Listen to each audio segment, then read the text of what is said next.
Hello friends, welcome back to சிட்டி சமையல். இன்றைக்கி நம்ம ரொம்ப ஆரோக்கியமான கோதுமை புட்டு எப்படி செய்யலான்னு பார்க்கலாம்.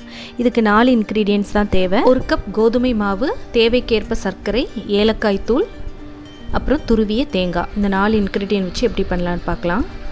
ஒரு பேன் வச்சுக்கோங்க. 1 கப் அளவு கோதுமை மாவு எடுத்துக்கலாம். கோதுமை மாவு பார்த்திங்கன்னா நேச்சுரலாகவே கொஞ்சம் பிசையும் போது பார்த்திங்கன்னா பிசுபிசுப்பு தன்மை இருக்கும். ஸோ அது இந்த புட்டில் இருக்கக்கூடாது. அதுக்காக தான் இதை நம்ம நல்லா ரோஸ்ட் பண்ணுறோம். இந்த மாதிரி கோதுமையை வறுக்கும் போது ஃப்ளேம் கம்ப்ளீட்டாக சிம்மில் வச்சுட்டு பண்ணுறது நல்லது. இதை ஒரு 5லேருந்து 8 நிமிஷம் நல்லா ரோஸ்ட் பண்ணி எடுத்துக்கலாம். வறுக்கும்போது பார்த்திங்கன்னா அதோட ஸ்மெல் ரொம்ப நல்லாயிருக்கு, கோதுமையோட ஸ்மெல். ஸோ இந்த அளவுக்கு நம்ம நல்லா வறுத்து எடுத்தாச்சு. இந்த ரோஸ்ட் பண்ண கோதுமை மாவை நம்ம வேறு ஒரு பவுலுக்கு ட்ரான்ஸ்ஃபர் பண்ணி எடுத்துக்கலாம்.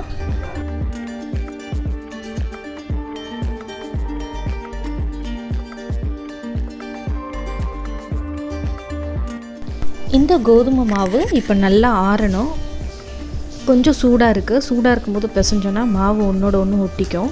மாவு நல்லா ஆறியாச்சு. இப்போ தேவையான அளவு உப்பு சேர்த்துக்கலாம். இதுக்கு 1 பிஞ்ச் ஆஃப் சால்ட் போதுமானது. இது கொஞ்சம் வெதுவெதுப்பான தண்ணி.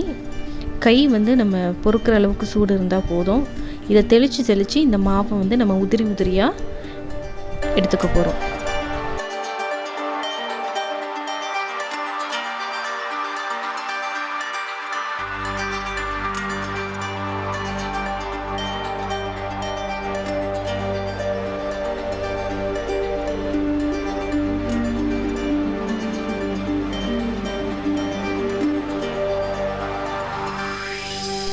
இப்போ தான் நம்மளுடைய சேனலை முதலாக பார்க்குறீங்கன்னா மறக்காமல் சிட்டி சமையல் சேனலை சப்ஸ்கிரைப் பண்ணி கூடவே இருக்கும் பெல் ஐக்கானையும் ப்ரெஸ் பண்ணிக்கோங்க. ஸோ இந்த அளவுக்கு நம்ம நல்லா மாவை உதுத்து எடுத்தாச்சு. அப்போவும் பார்த்திங்கன்னா ஒரு சில கட்டிகள் இருக்கும். இதுக்கு ஒரு சூப்பர் ஐடியா என்னென்னு பார்த்திங்கன்னா, ஒரு மிக்ஸி ஜாரில் இதை மாவை போட்டு ஒரு பேக் சைடாக ஒரே ஒரு திருவி நம்ம அரைச்சி எடுத்துக்கலாம். ஸோ அப்படி அரைக்கும் போது பார்த்திங்கன்னா நமக்கு ரொம்ப சாஃப்டாக உதிரியாக மாவு நமக்கு கிடைக்கும்.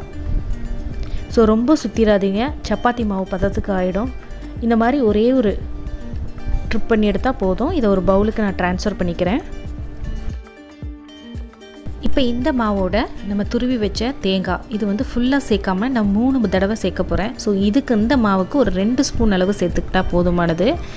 ஏன்னா நம்ம வேக வைக்கும்போது திரும்ப அதுக்கு மேலே தேங்காய் வச்சு தான் வேக வைப்போம். இதில் எல்லாத்தையும் நல்லா மிக்ஸ் பண்ணிக்கலாம். மாவு நல்லா கலந்து எடுத்தாச்சு. இப்போ நம்ம இட்லி பாத்திரத்தில் ஸ்டீம் பண்ணி எடுக்க போகிறோம். இட்லி வெசலில் அந்த பிளேட் வச்சதுக்கப்புறம் இந்த மாதிரி ஒரு ஒயிட் கிளாத் வச்சுக்கலாம். இதுக்கு மேலே நம்ம கலந்து வச்ச மாவை சேர்த்துக்கலாம்.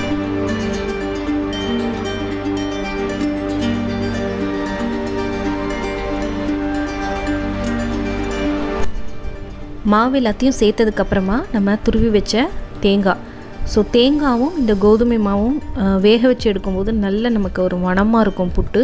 இதுக்கு மேலே அடுத்த லேயர் நல்லா இந்த மாதிரி தேங்காய் கோட் பண்ணிக்கலாம். வெந்ததுக்கப்புறம் பார்த்திங்கன்னா நம்ம ஏலக்காய் சேர்த்துக்கலாம். ஸோ இப்போ கிளாத்தை நல்லா மூடி ஸ்டீம் பண்ணி எடுத்துக்கலாம்.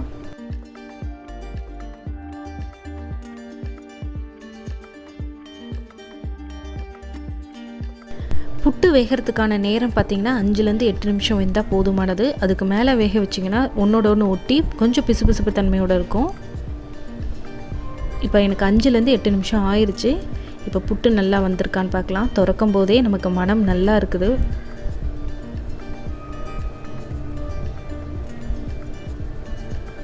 சூப்பராக புட்டு நமக்கு ரெடி ஆயிடுச்சு. இதை ஒரு சர்விங் பவுலுக்கு மாற்றிக்கலாம். இது கூட இப்போது ஏலக்காய் சேர்த்துக்கலாம். அப்புறம் தேவையான அளவு சர்க்கரை. உங்களுக்கு ஒயிட் சுகர் பிடிக்கலைன்னா நாட்டு சர்க்கரை கூட சேர்த்துக்கலாம். அப்புறம் நம்ம மீதமுள்ள தேங்காய் துருவலை இப்போ எல்லாத்தையுமே இதில் சேர்த்துக்கலாம்.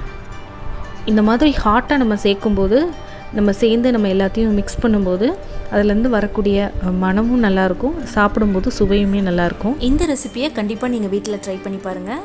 இந்த ரெசிபி உங்களுக்கு பிடிச்சிருந்துச்சுன்னா லைக் பண்ணுங்கள், ஷேர் பண்ணுங்கள், சிட்டி சமையலுக்கு சப்ஸ்கிரைப் பண்ணுங்கள்.